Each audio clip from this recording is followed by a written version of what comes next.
Sweet and sour fish ball gagawin natin. Ito na yung sauce.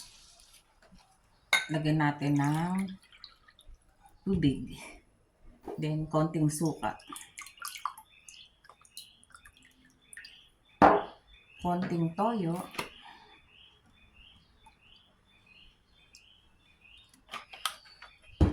At asukal.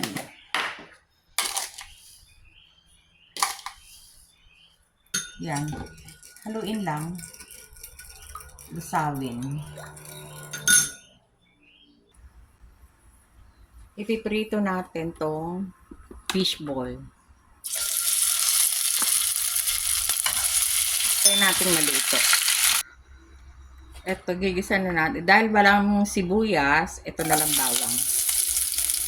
Bawang ang gamitin.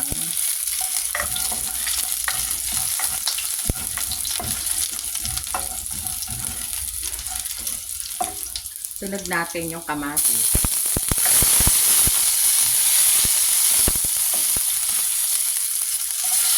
Piling ko lang.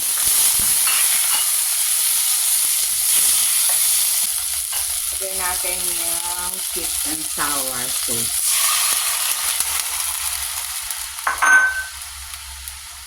Pakuluin muna. Kung kulo na, lagay na natin yung fish ball.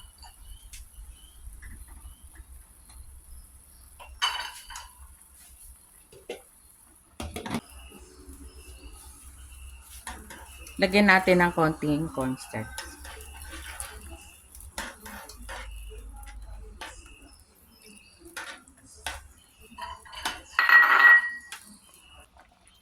Yan, luto na.